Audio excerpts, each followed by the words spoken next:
खामानिखौ जोङो समाजा मावनो हायो माखासे खामानिखौ सरकारा मावनांगौ आरो सरकारा जेला मावा अब्ला जोंनि जौगानायफ्रा नांगौ बायदि जाया दा बेनिखायनो सोमावसारनायनि गोलाव समनि जे मोन्दांथि सोमावसारनायजों जोङो माखासे खामानिखौ मावफुंनो हायो आरो बेखौ दिनै जों मावफुंबाय मोनसे गोरोबथा जों मोननो हाबाय सोलोंथाइनि फारसे सांग्रांथि लाबोनो खामानि मावदोंमोन जोंनि मानसिफ्रा सांग्रांथि फैबाय आरो जथेस्थ' फैबावनांगौ बेखौ दुलाराय बर' फरायसा आफादा मावलांबाय थागोन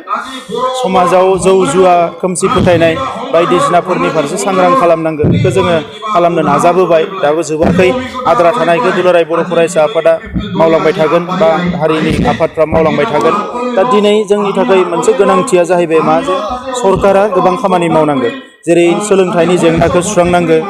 जोंनि रांखान्थिनि जेंनाखौ सुस्रांनांगौ जोंनि साख्रि बाख्रि गैयै लाइमोनफोरनि बेखारनि जेंनाखौ सुस्रांनो हायो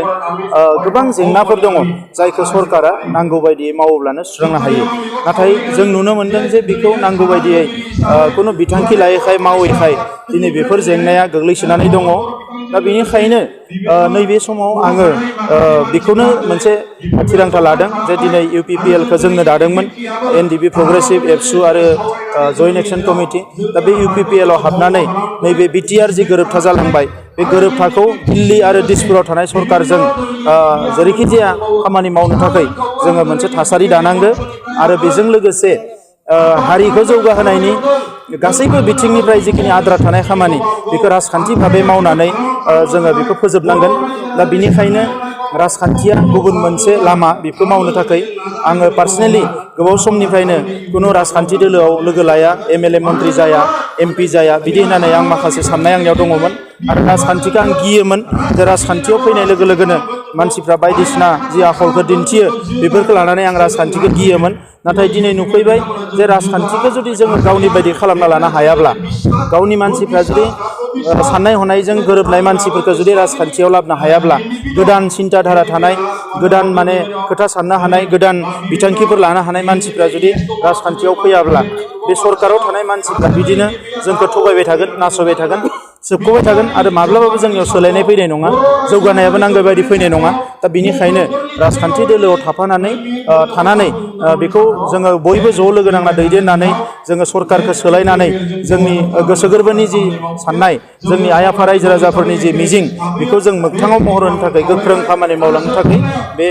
UPPL आव बाहागो लानाय जादों बेसेबांसो मासि मोनगोन होननानै बेखौ खामानि मावनायजों जागोन दिनैथ' बर'ल' नङा गुबुन हारिफ्राबो बेवहाय फैदों मैयानिफ्रायनो नुनो मोन्दों बेवहाय गोबां आफादनि दैदेनगिरिफ्रा बेयाव जइन जाफैदों आरो गाबोन समफोरो खोनानो मोन्दों गोबां आफादफोर फैबावगोन दा बेफोरखौ नोजोर होयोब्ला BTC ओनसोलाव सोलायनायखौ बयबो लुबैदों दा नंखायनो बयबो गोख्रोङै खामानि मावलाङोब्ला UPPL आनो सरकार दानो हागोन आं बेखौ बे समाव मिजिंथिदों सार बे महिलारि बिथाङा जे बुंदों नम्बर बर' बबे समस्थियाव गेलेदों नायगोन आं बेखौ होनना बुंदों दा बे बिथिङाव सारा मा बुङो हाग्रामा महिलारि बिथाङा आं जि समस्थियाव गेलेगोन बेखौ नायगोन होनना बुंनायाथ' बे रायजोफोरनिसो खोथा दा रायजोफ्रासो आंनो भट होगोन बिथाङाथ' भट होआ आरो बिथाङा भट होनाङा होमबा रायजोफ्रा होआलासिनोबो थानाय नङा बिदिब्ला थांनाय खनसेयाव बिथांमोना 40टा मोनगौमोन बिथाङा बुंसे बुंनानै हेलिकप्टार लानानै गामि गामि बेरायनायनि उनावबो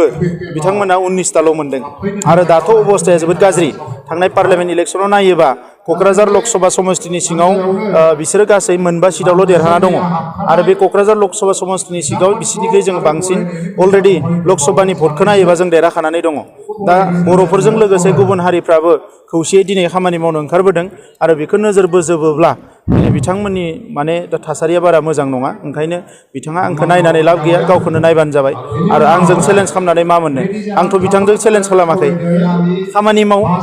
जाथिनि खामानि माव ओनसोलनि खामानि माव समाज जौगानायनि खामानि माव भटखौथ' मोनखागोन मोनैनि जेबो खोथा गैया दा बिनिखायनो खामानि मावैखायनो बिथाङा गिदों आरो दिनै आंखौ लानानै बिथाङा बायदिसिना खोथाफोर बुंदों दा बेफोरबायदि खोथा बुंनायखौ रायजोफ्रा मिथियो समाजा मिथियो बयबो बुजियो दा बेनिखायनो बे समाव बेखौ लानानै जेबो गोनो गोथो जानो नाङा जोङो बयबो खौसेयै खामानि मावोब्ला सरकारा जेरैखि जाया सोलायगोन आरो मोजां मानसिफोरनि आखायाव गोहोआ फैगोन आरो गोरिब गुन्द्रा आइ आफा रायजो राजा बयबो जयै माबा मोनसे मोननो हानाय सरकार फैगोन आङो बेखौनो मिजिंथियो सार नोंथांखौ जे हाग्रामा महिलारि बिथाङा बुंबाय थादों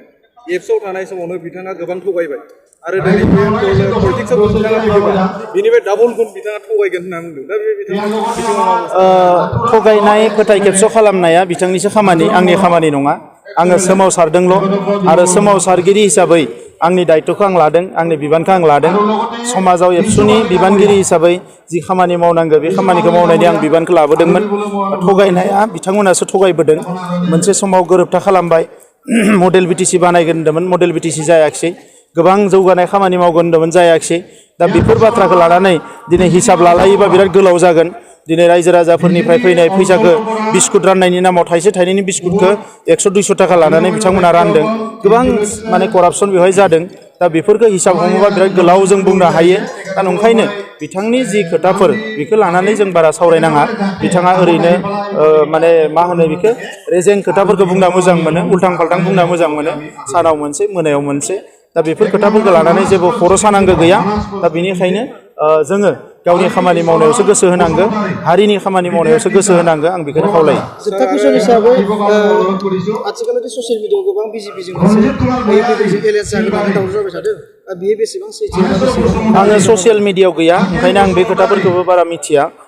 बिजेपिजों जों रायज्लायबाय थादोंमोन मानोना बे गोरोबथाया जानांगौमोन बे गोरोबथाया जाजासिम जोङो बिजेपिजों गोबां खेब सावरायदों बिजेपिनि चिफ मिनिस्टार बिथां सर्बानन्द सन'वाल मन्त्रि हिमन्त बिश्व शर्मा दिल्लीयाव माखासे अफिसारफोर मन्त्रिफोरजों जों खनले सावरायदों आरो बे सावरायनायनिखायनो नैबे गोरोबथाया जानो हादों दा दिनै राजखान्थि भाबै बिजेपिया मा मावगोन मा मावा बेखौ जों बुजिथ'वाखै दा बेखौ जोङो सावरायगोन आरो सोरबाया जुदि जोंखौ लानो गोसो जायोब्ला बा जोंजों लोगो नांनानै खामानि मावनो लुबैयोब्ला जोङो अरायसम बिथांमोनखौ बरायगोन मानोना जोंहा जेंना सुस्रांनांगोन जेंना सुस्रांनायासो जोंनि मेन लक्ष्य आरो गोरोबथा जाबाय बे गोरोबथाया मोगथाङाव महर मोननांगौआसो जोंनि गुबै थांखि ओंखायनो दिल्लीयाव दिसपुराव बिजेपि सरकार दङ बे गासैखौबो नोजोर होनानै जायफोरा जोंजों खामानि मावनो आवगायबोगोन बिथांमोनखौनो जोङो खामानि मावनो थाखाय जोङो अराय सम थियारि जागोन।